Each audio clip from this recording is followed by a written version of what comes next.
Meus irmãos, uma boa noite a todos. Graça e paz da parte do nosso Senhor Jesus Cristo. Mais um domingo do Senhor em que Deus nos dá essa oportunidade de estarmos na sua santa presença, no sagrado culto ao Senhor e ouvirmos a sua palavra e sermos edificados. Vamos abrir as nossas Bíblias no primeiro livro do profeta Samuel, segundo livro do profeta Samuel, capítulo de número 16.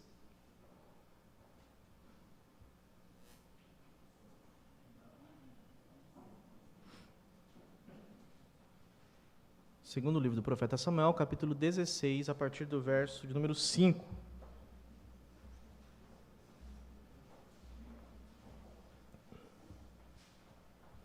Se você está com dificuldade de encontrar, você pode acompanhar aqui no Datashow, né? Hoje a tecnologia ajuda bastante, né? A tecnologia ajuda, mas deixa muitas pessoas preguiçosas, né? Às vezes a gente se conforma tanto com a tecnologia e esquece de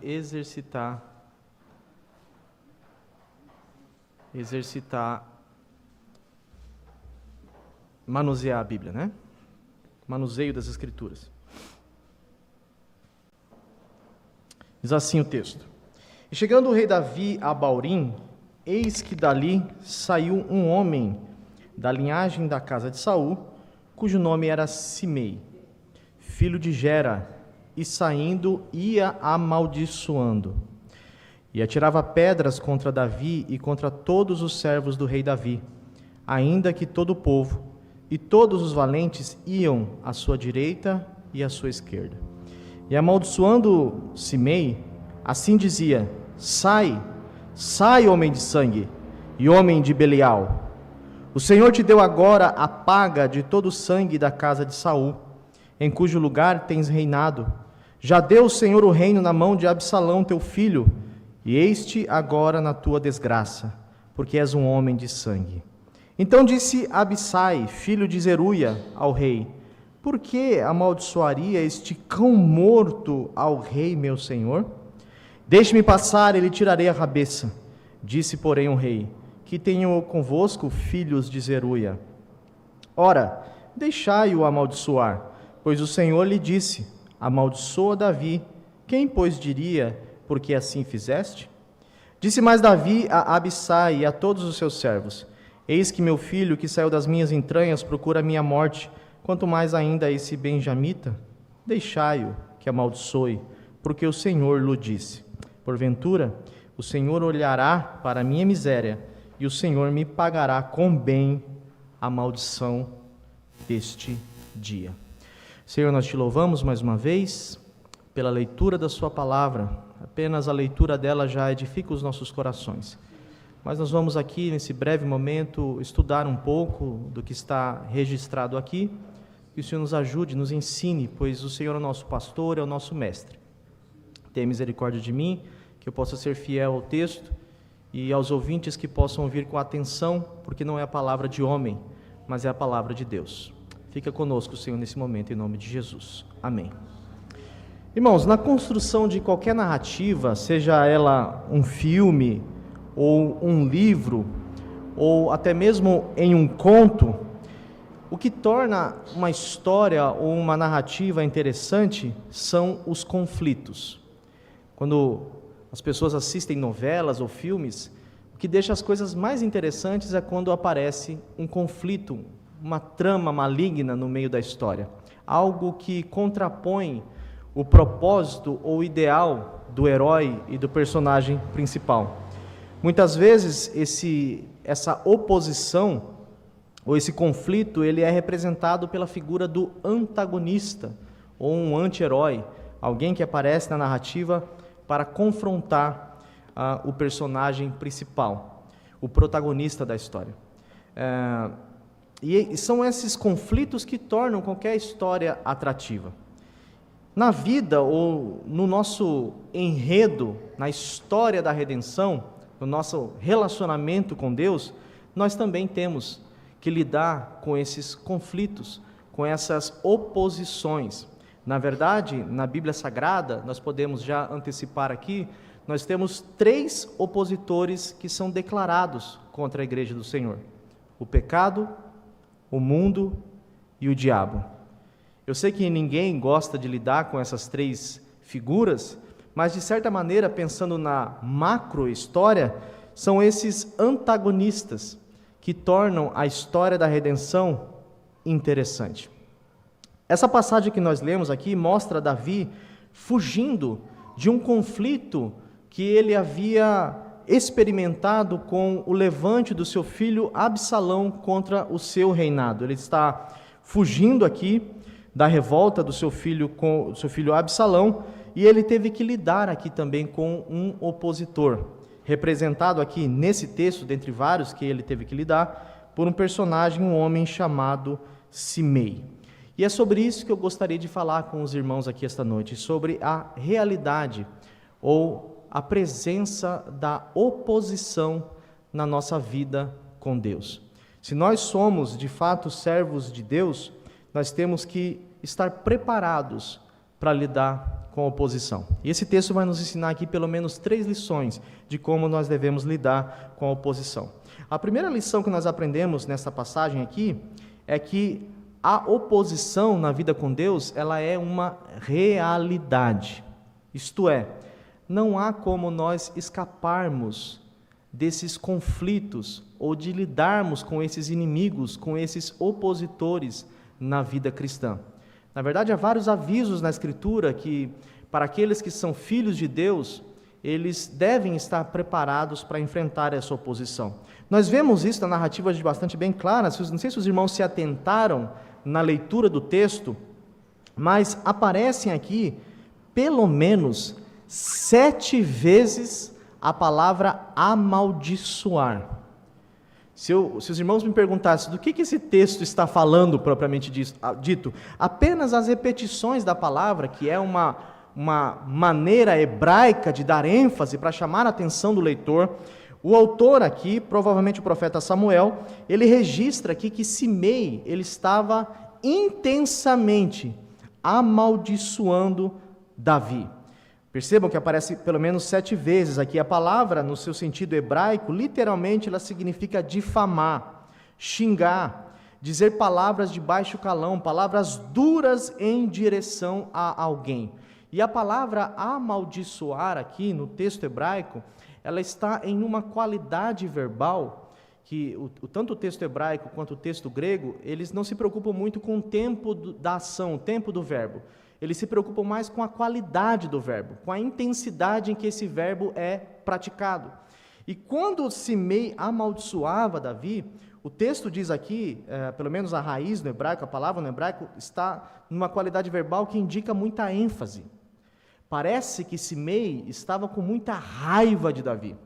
Simei, ele estava rangendo os seus dentes de ódio, de raiva e de rancor contra o rei Davi, porque ele havia perdido o seu familiar, que era o rei Saul, agora já não estava mais ocupando o trono de Israel.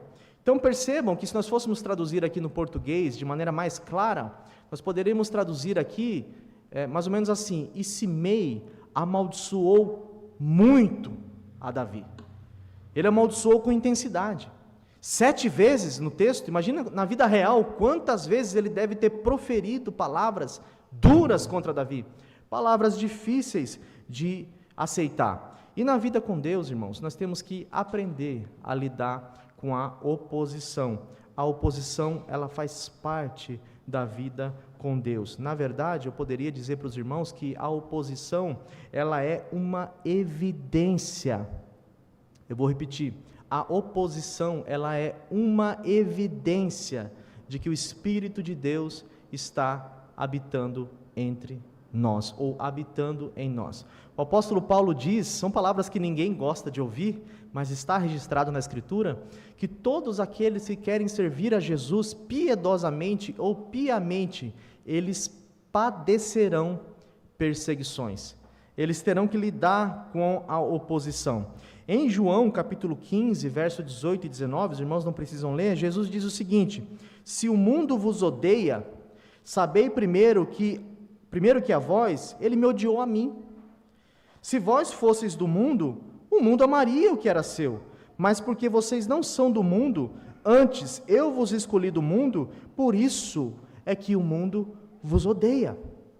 Perceba que Jesus está dizendo que o mundo, ele não é neutro em relação à igreja do Senhor. O mundo, ele não está pouco se lixando para a igreja, como que dizendo, deixa eles no cantinho deles e nós no nosso.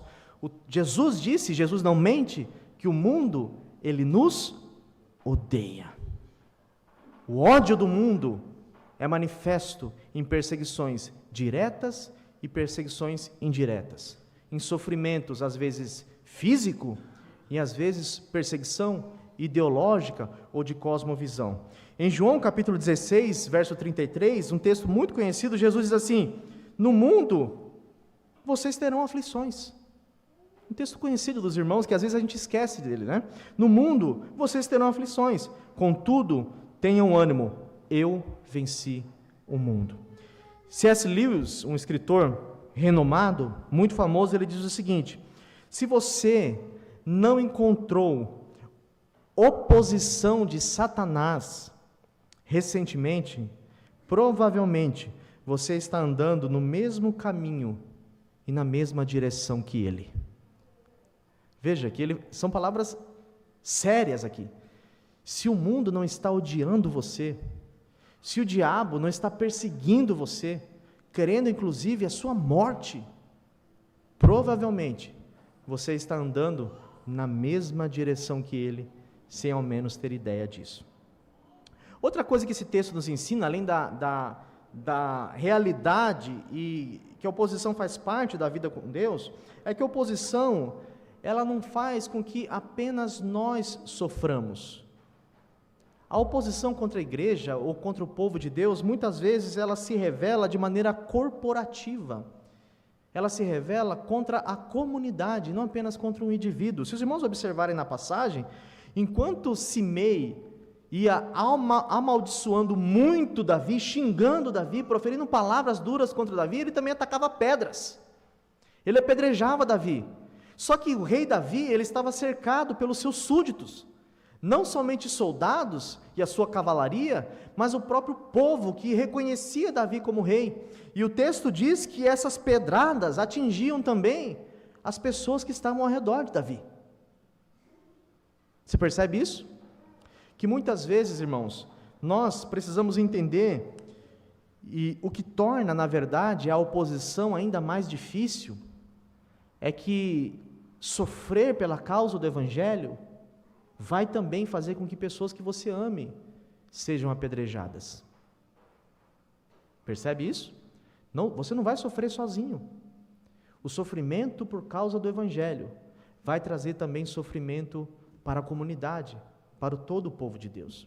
Nós olhamos claramente no livro de Atos dos Apóstolos como a perseguição contra um atingia toda a comunidade, portanto a perseguição ela também é corporativa, e nesse sentido, o apóstolo Paulo também diz que nós devemos ser solidários e empáticos com a oposição que outro irmão está sofrendo.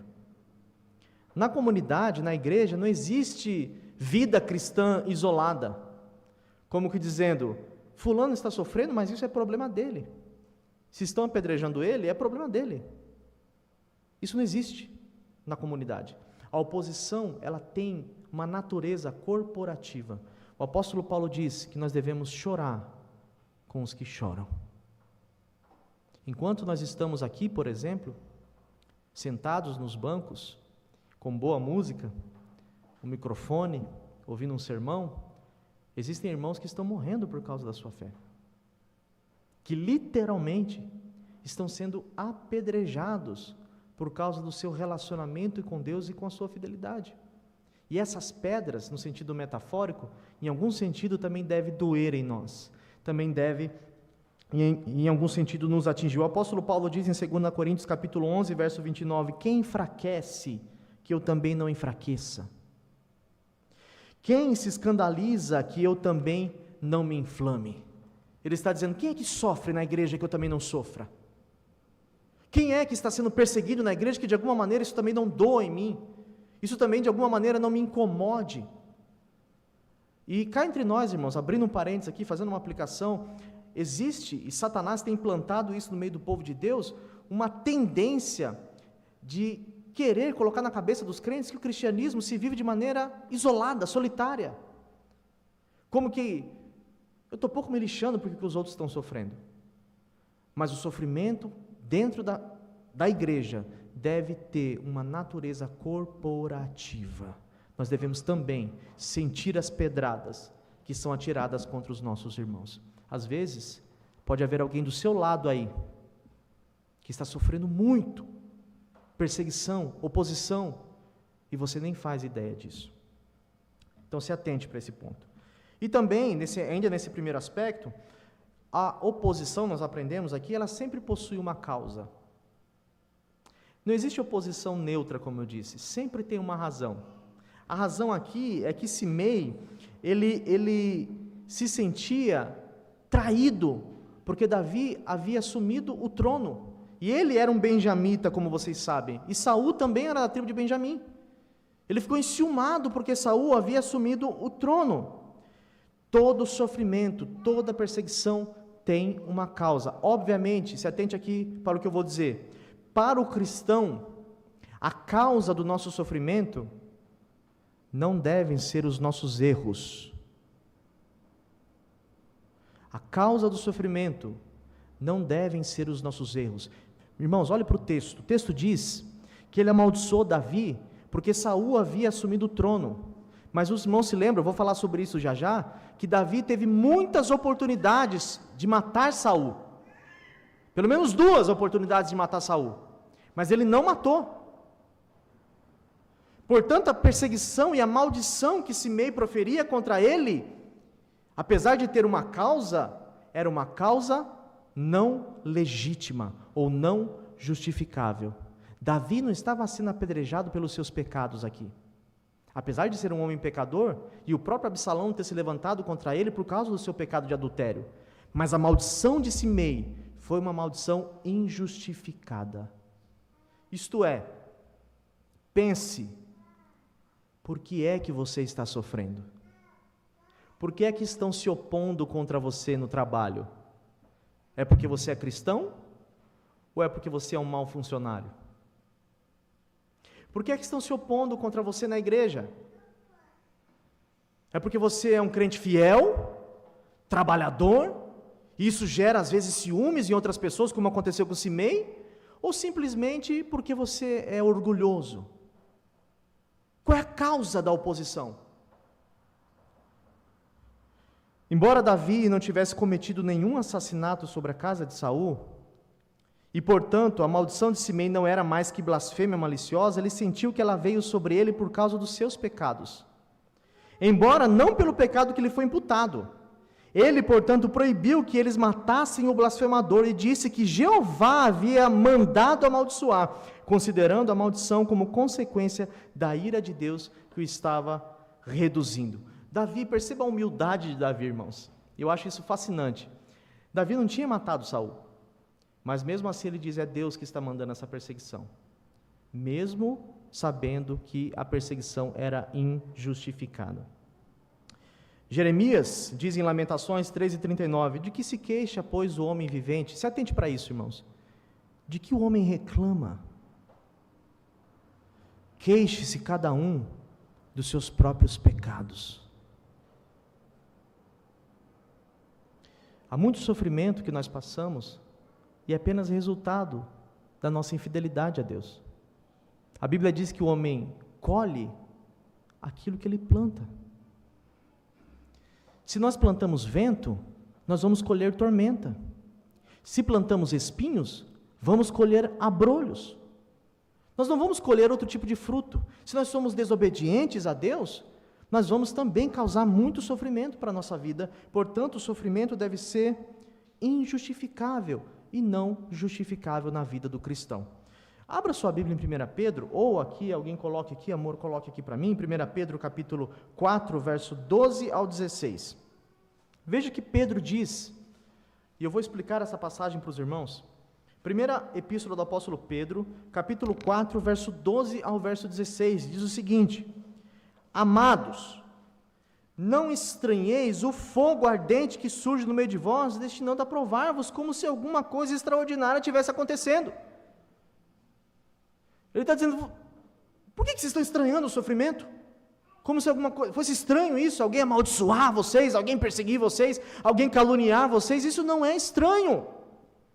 Pelo contrário, se alegrem na medida em que sois coparticipantes do sofrimento de Cristo, para que também na revelação da sua glória vos alegreis exultando. Olha os versos seguintes: se pelo nome de Cristo sois injuriados, bem-aventurados sois, aí a evidência, porque sobre vós repousa o Espírito da glória de Deus. Não sofra, porém, nenhum de vós como assassino, ou como ladrão, ou malfeitor, ou como quem se intromete em negócios de outro, mas se sofrer como cristão, não se envergonhe disso, antes glorifique a Deus com esse nome. O que Pedro está dizendo é, primeiro, vocês não devem estranhar quando o sofrimento vem. Primeiro, que o sofrimento faz parte da vida, e segundo, porque faz parte da vida com Deus também. Mas ele diz o seguinte: se vocês estiverem sofrendo, avaliem a causa do sofrimento de vocês. Isso não é resultado de vocês serem pessoas fofoqueiras, que se intrometem na vida dos outros, assassinos, malfeitores, mentirosos, e que sofrem por causa disso, e que depois acham que é o diabo. Já viu isso? O diabo se levantou contra mim, irmãos, e o diabo é a língua dele, que ele não consegue colocar dentro da boca. O diabo se levantou contra o meu casamento. O diabo que ele está nomeando ali nada mais é do que a maneira como ele lida com a esposa dele, ou a esposa que é insubmissa ao seu esposo. Não é o diabo. De que se queixa o homem vivente? Essas pedras que estão atingindo você, pode ser resultado da sua própria irresponsabilidade na vida cristã. E nós somos alertados quanto a isso, irmãos. Nós devemos avaliar a causa das nossas perseguições, se não são frutos dos nossos próprios pecados e da maneira irresponsável que muitas vezes nós administramos a nossa vida com Deus. A segunda coisa que nós aprendemos nessa passagem, além da realidade da oposição, é a respeito da percepção da oposição, e isso aqui eu acho fascinante no texto. Quando Simei começa a apedrejar Davi, existem duas reações aqui, duas maneiras de compreender e de lidar com a oposição. A primeira percepção aqui é a percepção de um personagem, no verso 9, chamado Abissai, ou Abisai, como você preferir, que é um dos soldados de Davi. Quando esse moço, ou este homem, começa a xingar Davi, começa a amaldiçoar Davi, ele fica brabo. Ele fala, o quê? Quem esse cão morto pensa que é, para se levantar contra o rei de Israel? Ele desembainha sua espada, e vai logo em direção a Abissai, e Davi fala, calma, porque foi Deus quem colocou esse moço aí para me amaldiçoar, e eu já vou explicar isso. A primeira maneira de compreender a oposição, melhor dizendo, é um desejo de vingança. Irmãos, como você lida com as pessoas que se levantam contra você? Como você reage a isso? A Bíblia nos orienta a agir de maneira diferente ao mal que muitas pessoas nos fazem. Diferente, a exemplo do nosso próprio Salvador. O apóstolo Paulo diz em Romanos 12, 21, o seguinte: não se deixe vencer do mal, mas vençam o mal com o bem. Jesus nos ensinou que se esbofetearem o seu rosto, você deve dar outro de volta? Você deve se preparar para a batalha? Desembainhar a sua espada? Arregimentar argumentos? Não, você deve dar a outra face, para que a pessoa te bata. O próprio Davi não se vingou de Saul, pelo menos por 2 vezes, como eu disse aqui. Abra sua Bíblia aí, em 1 Samuel capítulo 26, do verso 7 ao verso 10, 1 Samuel capítulo 26, do verso 7 ao verso 10. Olha essa passagem e percebam qual foi a reação de Davi. Antes da gente ler, deixa eu fazer um esclarecimento exegético aqui. Eu estou usando a história de Davi, a narrativa de Davi, mas Davi, ele não é um padrão de moralidade para a gente seguir. Eu vou deixar isso bem claro mais adiante. No entanto, há aspectos morais da vida de Davi que nós podemos imitar sim. E um dos aspectos é isso que eu vou ler aqui para os irmãos agora. Quando nós lemos uma narrativa bíblica, nós devemos nos atentar para isso, né? Olhar para a narrativa dentro da sua intenção autoral. O que o autor está querendo nos mostrar aqui? Ok? Então veja o que o texto diz, do verso 7 ao verso 10.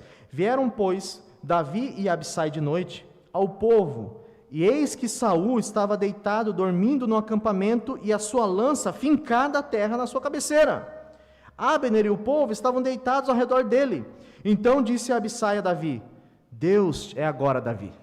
Deus te entregou hoje nas suas mãos o teu inimigo. Deixa-me, pois, agora encravá-lo com a lança ao chão em um só golpe, e nem será preciso um segundo golpe. Davi, porém, respondeu a Abissai: Não o mates, pois quem haverá que estenda a mão contra o ungido do Senhor e fique inocente? Acrescentou Davi: Tão certo, isso é juramento, viu? Quando aparece essa expressão, é uma espécie de juramento. Tão certo como vive o Senhor, este, ou seja, o Senhor, o ferirá. Ou o seu dia chegará em que morra, ou em que, descendo a batalha, então ele seja morto.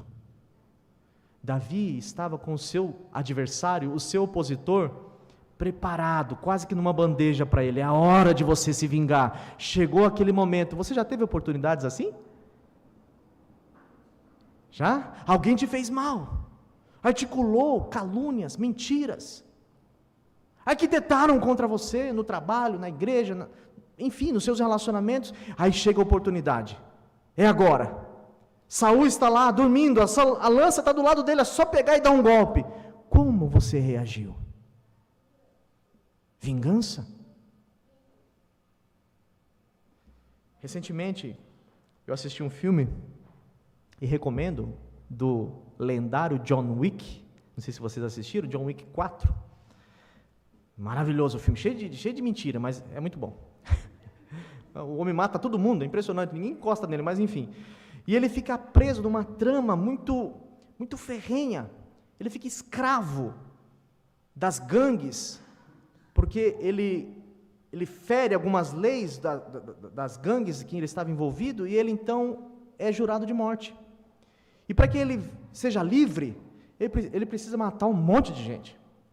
E é engraçado, irmãos, que ele faz tudo o que tem que fazer, e no final, quando ele consegue a sua liberdade,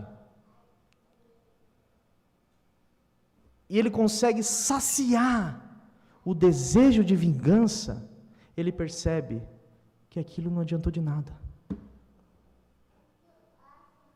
Existe um jogo também, não que eu goste dessas coisas, viu, irmão? As pessoas falam para mim, né? Estou brincando. Do The Last of Us. É um jogo muito interessante, de zumbi, que conta a mesma história. Vingança. Fizeram mal para mim? Pois então agora eu vou penalizar todo mundo. Todo mundo que me fez mal vai ter que pagar. E depois que muito sangue é derramado, o protagonista percebe que a única coisa que lhe sobrou foi sangue nas mãos e um vazio no coração. É por isso que a Bíblia diz: não vos vingueis a vós mesmos, porque a vingança não produz a justiça de Deus. A ira do homem, a justiça do homem, não produz a justiça de Deus. Irmãos, como eu disse, Davi, nesse caso, ele foi muitos exemplos para a gente, mas o nosso maior exemplo é o próprio Senhor Jesus, que como uma ovelha muda, foi levada ao matadouro. Bateram em Jesus,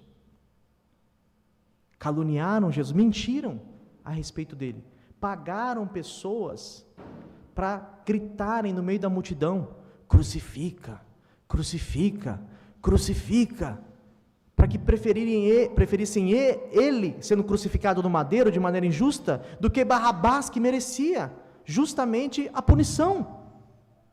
Mentiram contra o nosso mestre por inumeráveis vezes, mas ele, em silêncio, não abriu a sua boca, mas entregou a sua alma àquele que um dia fará justiça por todos aqueles que aprenderam a não se vingar diante da oposição. O conselho que te dou é: não retribua o mal com o mal. Se forem duro com você, seja doce. Se caluniaram você, fale a verdade.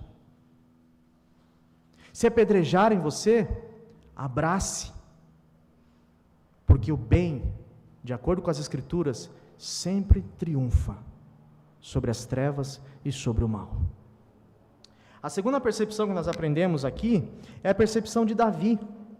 O texto diz que Davi, ele diz que a oposição, olha para o texto, verso 10, disse porém o rei: o que eu tenho com você, filho de Abissai? Quem você pensa que é? Ora, deixa que ele amaldiçoe, pois o Senhor disse isso, disse para ele me amaldiçoar. Davi, irmãos, está atribuindo, preste atenção nisso, a oposição, não a Simei, mas a Deus. Irmãos, acontece alguma coisa na vida do crente que não seja amando daquele que está sentado no trono e que governa todas as coisas? Alguma coisa pode fugir dos desígnios de Deus? Se as coisas boas não fogem do desígnio de Deus, por que as más seriam aleatórias e neutras? Isso me faz lembrar de José. A história de José os irmãos conhecem muito bem. Colocaram o menino numa cisterna, venderam o rapaz.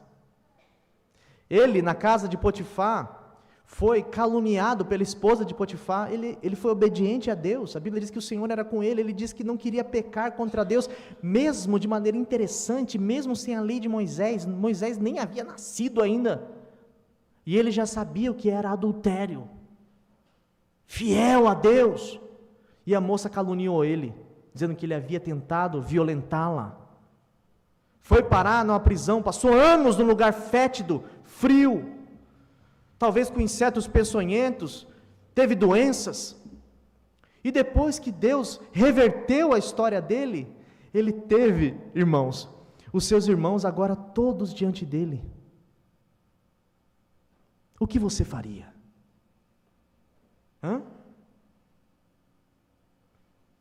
É a hora de dizer a verdade. Ele vai me ouvir. Vai me ouvir. Agora eu vou soltar tudo o que eles fizeram de mal para mim. Vou colocar eles na prisão e vou castigar até a morte. Foi isso que ele fez? Abra sua Bíblia. Gênesis capítulo 45. Olha que coisa sensacional. Isso aqui, irmãos, é de chorar. É de chorar a postura de José aqui. Gênesis 45, verso 4 e verso 8, olha aí o que o texto diz, ou acompanha aqui no Data Show. O texto diz o seguinte: disse José a seus irmãos: se aproximem de mim. E chegaram-se. Imagina as pernas dos irmãos de José tremendo. Ele é poderoso aqui agora, ele vai mandar com que os soldados venham decapitar a gente está perdido. Eles tremendo diante de José. Então disse: eu sou José, vosso irmão, a quem vocês venderam para o Egito. Agora, não se entristeçam, nem vos irriteis contra vós mesmos. Olha que José se preocupa com eles. Não se sintam culpados, não fiquem irritados com vocês mesmos, por vocês terem me vendido para cá. Olha isso, porque para a conservação da vida, Deus me enviou adiante de vós, porque já houve 2 anos de fome na terra, e ainda restam 5 anos em que não haverá lavoura nem colheita. Deus, não foi vocês, Deus me enviou adiante de vós, para conservar a vossa sucessão na terra, e para vos preservar a vida por um grande livramento. Olha isso, assim, não fostes vós que me enviastes para cá, e sim Deus, que me pôs por pai de Faraó, e senhor de toda a sua casa, e como governador da terra do Egito. Como você age quando as pessoas se opõem a você? Você diz, é Deus que está fazendo isso? É a mão de Deus que está me disciplinando? Está me direcionando para colocar eu em determinado lugar? Ou eu quero me vingar com as minhas próprias mãos? Qual é a sua percepção a respeito da oposição? E o último ponto, irmãos, é a resposta para a oposição, que vai do verso 11 ao verso 14. Perceba que Davi diz aqui que a oposição, ela possui uma dinâmica. Davi diz o seguinte: se gentios nos amaldiçoam, que dirá um homem que está magoado com o que aconteceu? E eu gostaria de fazer uma consideração importante, irmãos. Às vezes, eu diria que na maioria das vezes, obedecer a Deus, se atente porque eu vou falar, obedecer a Deus vai fazer com que você cultive e crie muitos opositores. Eu vou repetir. Ser obediente a Deus vai fazer com que você gere muitos opositores. Os apóstolos, eles eram conhecidos como perturbadores. Diziam a respeito dos apóstolos, aqueles que têm perturbado o mundo, eles chegaram aqui também. E o que os apóstolos faziam? Eles perturbavam? Não. Eles curavam enfermos, ressuscitavam mortos, pregavam a paz em Cristo, a submissão às autoridades. Eram homens bons. Mas quanta perseguição eles sofreram, quantos opositores eles cultivaram, criaram. Pedro e João foram presos, por exemplo, porque eles curaram um coxo. Já viu isso? Parece até irracional. Você prender alguém porque fez um homem andar. Estevão foi perseguido porque ele fez sinais e maravilhas. A Bíblia diz que Estevão fazia sinais, prodígios e maravilhas, e por causa disso os fariseus rangiam os dentes contra ele. Paulo foi açoitado com vara. Veja, irmãos, o açoite dos judeus era uma quarentena menos 1, tinha um limite, mas o açoite dos romanos não tinha limite. Batiam com vara até a pessoa ficar entorpecida pela dor. Bateram em Paulo, ao ponto dele mesmo dizer: ei, ninguém me importuna, porque eu carrego no meu corpo as marcas de Cristo. Por quê?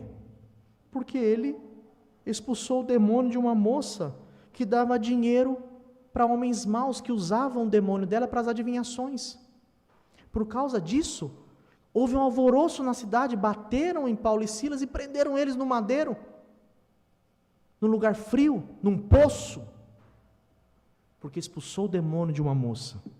Paulo também foi perseguido em Éfeso, porque as pessoas se convertiam, e elas pegavam seus livros, as estátuas dos seus deuses, e queimavam em praça pública, e quebravam, e por causa disso, aqueles que ganhavam dinheiro com as literaturas da época e com os deuses, ficavam também irritados com Paulo, por causa da pregação do Evangelho. E nós queremos flores, nós não queremos oposição. Na verdade, pastor e irmãos, há uma falsa pregação do Evangelho por aí, que diz: venha para Cristo, e os seus problemas serão todos resolvidos. Já viu na televisão? Eu era pobre, mas agora sou dono de uma empresa. Eu sou, aí diz o nome da igreja, né? Agora eu sou. Onde? Da onde tiraram isso? Da onde tiraram isso? Na Bíblia, eu encontro que os apóstolos, homens fiéis, eram chamados de perturbadores. Quantos opositores? Cidades inteiras contra 2, 3 homens, por causa da pregação do Evangelho. Às vezes, ser obediente a Deus, irmãos, é ser alguém que prejudica os outros. Em 2 Timóteo 4,14, o apóstolo Paulo diz o seguinte: Alexandre, o latoeiro, ele me causou muitos males. Perseguição, sofrimento. Eu poderia ficar a noite inteira aqui dizendo para os irmãos exemplos de oposição que a igreja primitiva sofreu. E nós precisamos nos conscientizar a respeito de uma coisa, irmãos: a verdadeira recompensa contra a oposição, de acordo com esse texto, e de acordo com a mente de Davi, a verdadeira recompensa vem de Deus. O Senhor disse: minha é a vingança, eu recompensarei. Abra sua Bíblia em Romanos, capítulo 12, verso 19.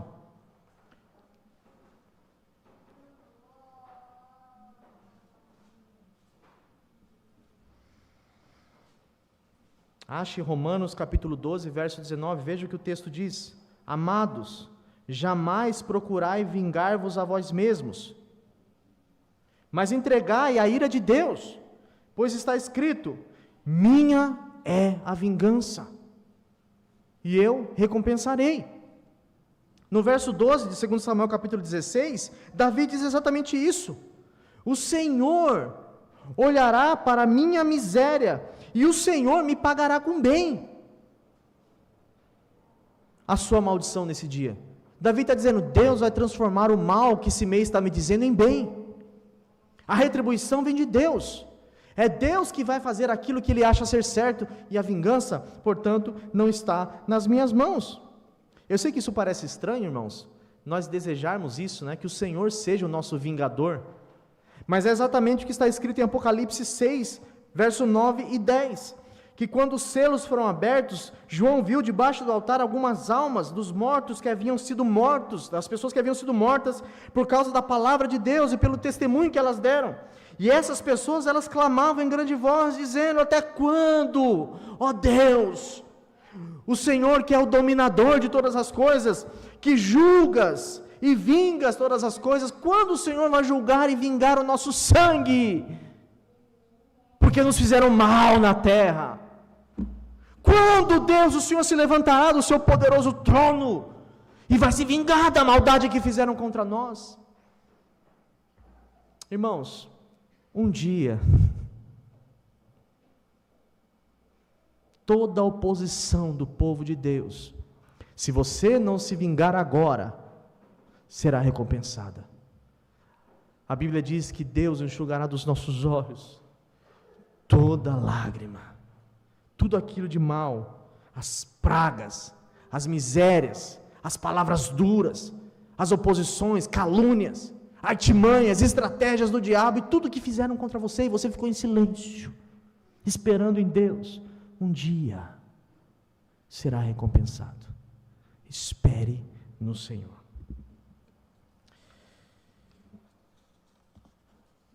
Há muito mais a dizer nesse texto aqui, irmãos, e eu gostaria de concluir fazendo uma análise cristológica dessa passagem. Veja, como eu disse, Davi, ele é um personagem fascinante, mas ele não é o nosso padrão de moralidade. O maior exemplo que nós temos, na verdade, não é Davi.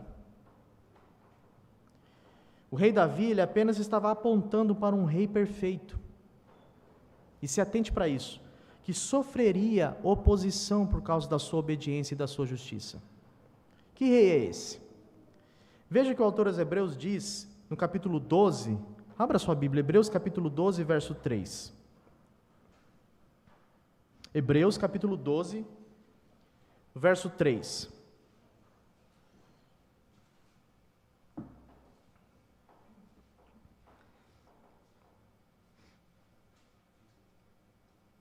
O autor dos Hebreus, ele diz o seguinte, só explicando o contexto aqui, os crentes estavam sofrendo duras perseguições, os endereçados dessa carta. Nós lemos aqui, o pastor leu logo no começo do culto, que eles perdiam seus bens, os bens deles eram espoliados, Eles estavam sendo mortos, alguns encarcerados e presos por causa da sua fé. E o autor aos Hebreus não fica com mensagens motivacionais para eles. Ele diz, olha, se atentem para o exemplo maior de vocês. Olha o que ele diz, considerai, pois, atentamente. Ele está dizendo assim, ei, presta atenção, considerem atentamente, olhem com atenção, aquele que suportou tamanha oposição dos pecadores contra si mesmo, para que vocês não se fadiguem, ou não fadigueis, desmaiando em vossa alma. Está sofrendo? Estão se opondo contra você? É a sua família? Jesus disse que os inimigos do homem muitas vezes são da sua própria casa. Ele disse, eu não vim para trazer paz, mas vim para trazer espada. É colocar nora contra sogra, mãe contra filho, filho contra pai. Muitas vezes o amor a Cristo vai te trazer muito sofrimento. E quanto a isso, olhe para a cruz, olhe para Jesus, que nos dias mais difíceis da sua vida, nas noites mais escuras, quando os seus próprios discípulos o traíram e o abandonaram, Ele entregou a sua vida ao seu fiel guardador, o Deus Criador e dos céus e da terra. Isso é mensagem motivacional. Olhe para Jesus, olhe para o seu mestre, e você não vai desanimar. A história de Simei, irmãos, não acaba aqui. Eu quero chamar a atenção para os irmãos, para essa passagem. Abra sua Bíblia, 2 Samuel capítulo 19, e aqui eu encerro meu sermão essa noite. 2 Samuel capítulo 19, verso 18 ao verso 23, abra sua Bíblia, rapidamente, 2 Samuel capítulo 19, verso 18 ao verso 23, veja o que acontece com Simei, depois dele ter amaldiçoado Davi, ter xingado Davi, ter apedrejado Davi. O texto diz assim, e o atravessaram para fazerem passar a casa real e para fazerem o que lhe era agradável. Então, ele aparece de novo, Simei, filho de Gera, prostrou-se diante do rei.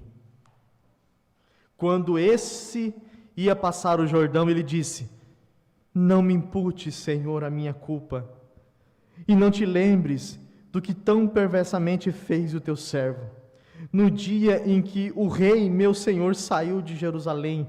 Não guardes ou não conserves, ó rei, em teu coração, porque eu, teu servo, deveras confesso que pequei. Por isso sou o primeiro que de toda a casa de José desci a encontrar-me com o rei, meu senhor. Então, veja Abissai de novo, vingativo. Então respondeu Abissai, filho de Zeruia, e disse, não morreria, pois Simei, por isto, havendo amaldiçoado o ungido do Senhor? Porém, Davi disse, de novo, que tenho eu convosco, filhos de Zeruia? Ele diz no plural, por causa do irmão dele, que também, por várias vezes, desobedeceu a Davi. Para que hoje me sejas adversário? Morreria alguém hoje em Israel? Pois não sei eu que hoje novamente sou rei sobre Israel? Então disse o rei a Simei, não morrerás, e lhe jurou. Irmãos, essa narrativa está apontando para Jesus. Ele é o rei de Jerusalém, e nós somos Simei. Fomos nós que amaldiçoamos ele. Fomos nós que o prendemos no madeiro. Fomos nós que apedrejamos ele. Fomos nós que o odiamos. Fomos nós que viramos as costas para os seus profetas, para os seus pregadores. Fomos nós que não ouvimos a sua voz. Fomos nós que cuspimos nele por várias e várias vezes. E agora, Simei viu Davi novamente entrar em Jerusalém com a sua comitiva. Agora ele é rei, o que eu vou fazer? Ele vai me matar. E ele vai então humilde, pede perdão. E o rei então estende o seu cetro e diz para ele, você não vai morrer. É exatamente o que Jesus fez conosco. O que nós merecíamos era o inferno, a morte, a condenação eterna, o castigo. Mas o castigo que nos traz a paz, diz a Bíblia, estava sobre ele. Assim como o rei Assuero com Esther, Jesus estendeu o seu cetro. Ele estende o seu cetro para você aqui essa noite e diz: você não vai morrer, mesmo que você tenha por várias vezes amaldiçoado e traído o Rei dos Reis e Senhor dos Senhores. Que Deus nos abençoe, irmão.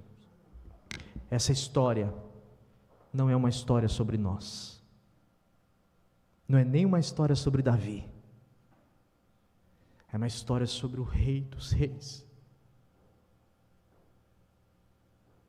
Um dia, Ele assentará no seu trono, em Jerusalém, e reinará sobre todos.